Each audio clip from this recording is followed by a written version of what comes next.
Alright, so today I'm going to be presenting on iron pincer complexes incorporating bipyridine, a strategy for stabilization of a reactive species. This was written by Vance Thompson, Ian Davis, and some other people, and they're from the Department of Chemistry at University of Texas, San Antonio. So to start out, a little background, iron metal catalysts were found to provide high catalytic activity. They're very highly active, they're easy to modify with different ligands. They can be more stable or more reactive depending on what you're trying to do.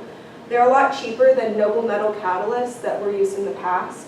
And those noble metal catalysts are typically gold, platinum, palladium, a whole list of catalysts that were previously used, but they're a lot more expensive and kind of harder to get your hands on.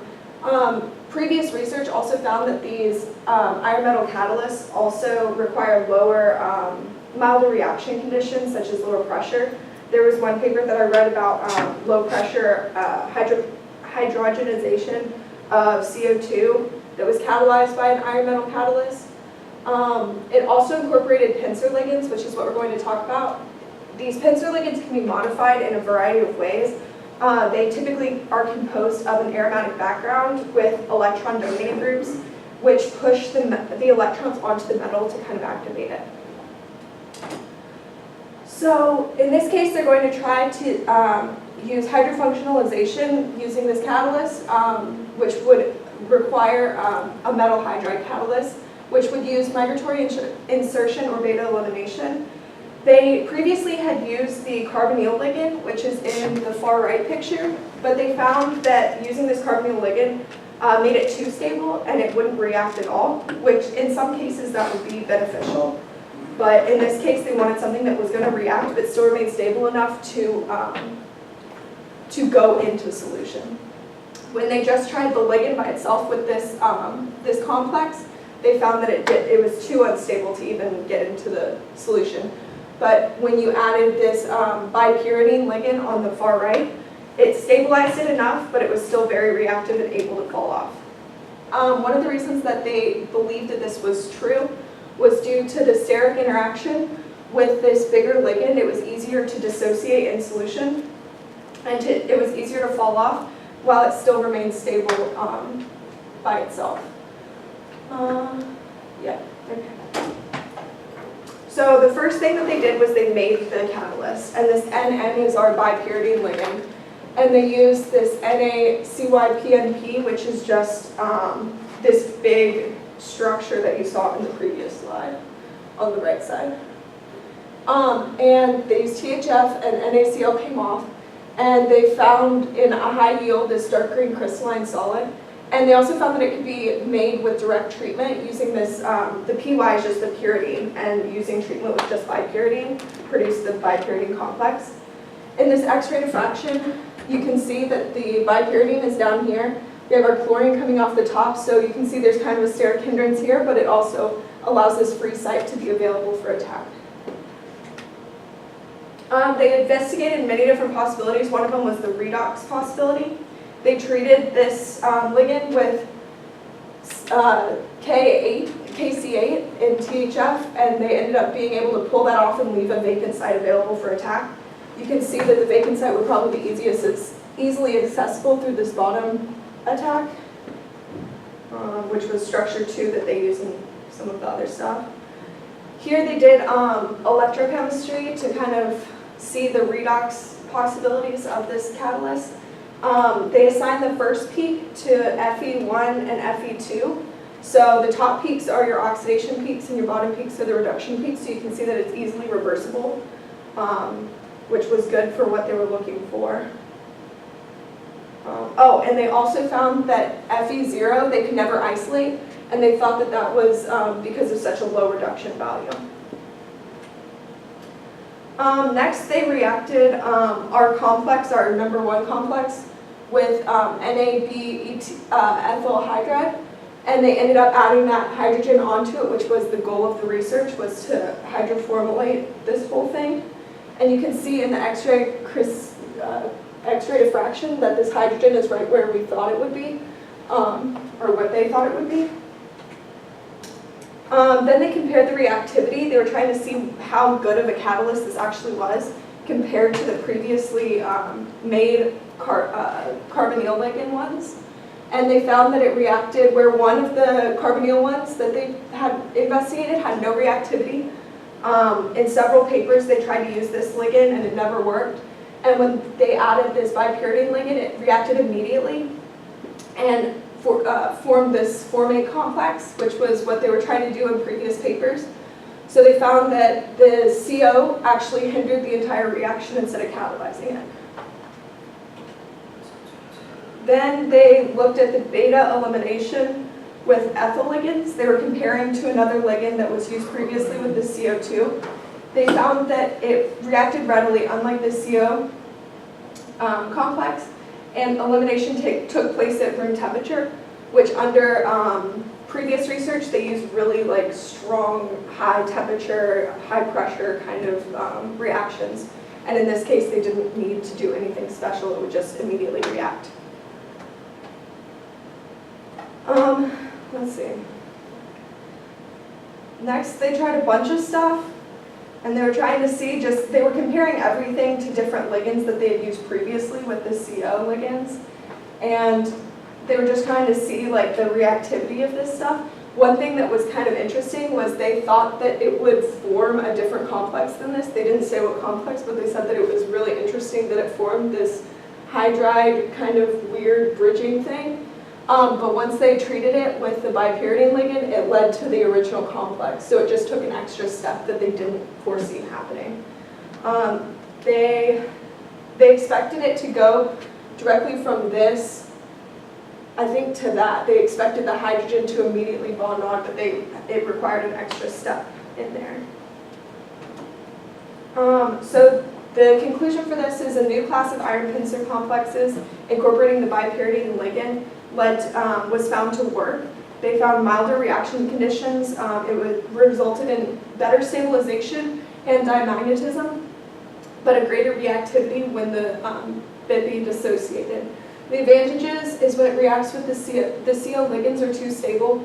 It will initiate decomposition pathways and can trap low coordinate species at dominant states, and it's also very easily reacted into the catalytic cycle again. There are references. There you go. Questions? Yay! Can we go back toward the beginning?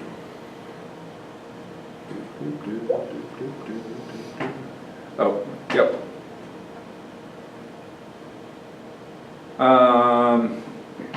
So they don't get anything for the one on the far right, and then their one in the middle is super reactive, and then the one on the left is unstable. Mm-hmm. Why is our one on the left unstable? Well, they think that that the bipyridine adds that stability due to the pi backbonding that it enables or whatever. It pushes more electrons onto the thing, so it's more stable, where like when it's just the ligand, it just will immediately fall off and dissociate into whatever it's with and be attacked easily. What's our electron count on that far left one?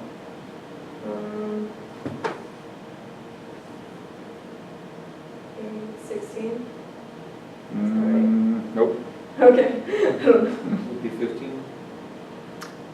The nitrogen. Where L and the other, where they've defined L, L's been an alkyl or a hydride or something, it's going to be an anionic ligand. Oh. So the iron is going to be D6 plus 2, and so it ends up being a 14 electron compound. Do late metals like being 14 electrons? No. So one of the rationales for why that's unstable is that it has too low of an electron count, so it's going to go through various decomposition pathways in order for iron to get back up to a higher electron count. I'm sure that they don't identify any of that crap. So the idea with the pyridine then is that it provides those extra electrons and makes it so that it can't go through those processes. However, if you go forward to your little maybe catalytic cycle, is it catalytic or is it a stoichiometric one? Where? Keep going forward. Keep going. Yes.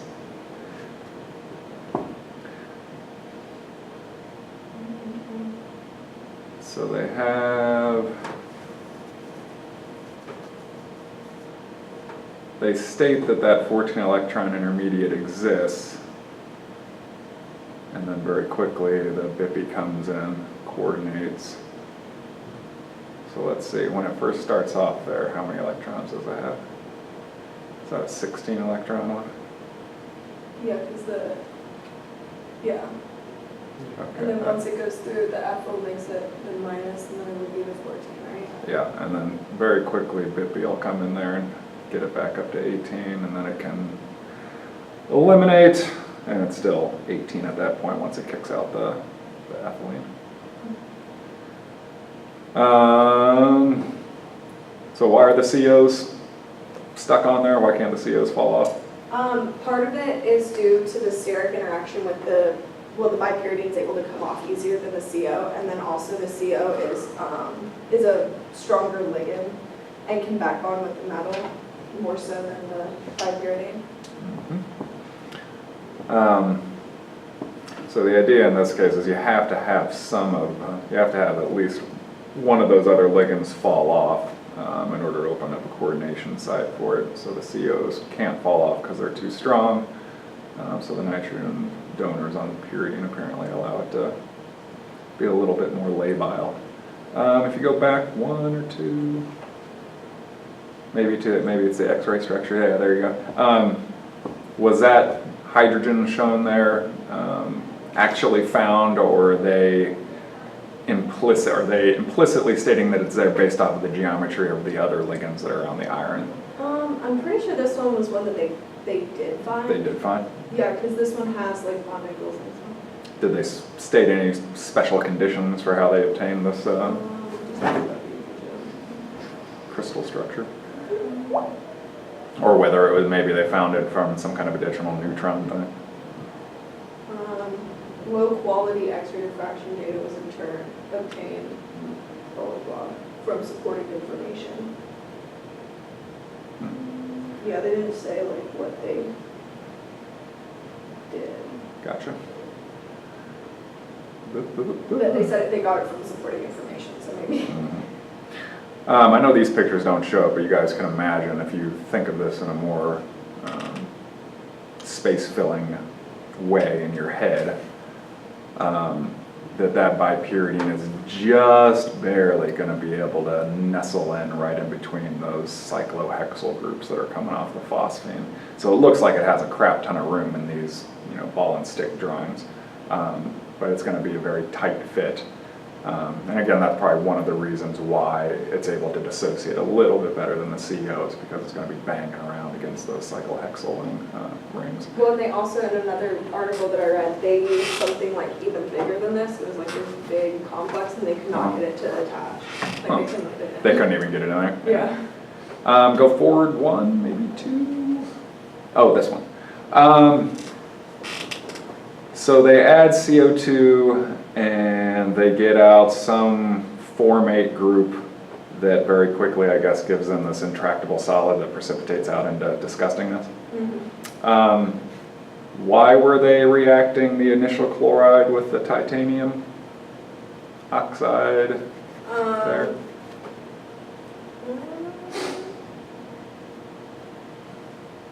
Well, they were adding on that group to get the formate off, right? Yeah, they did it. They did the reaction for support, basically, of how it reacts with the CO2.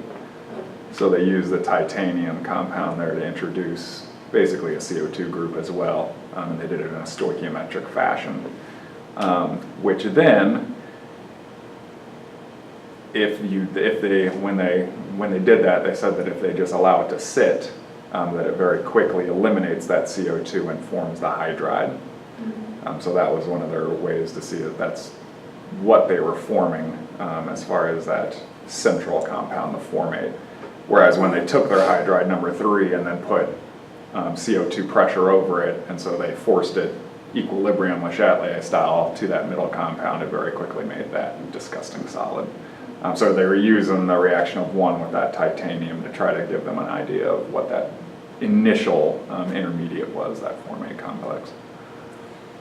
Yay! Okay, I'm done. Thank you.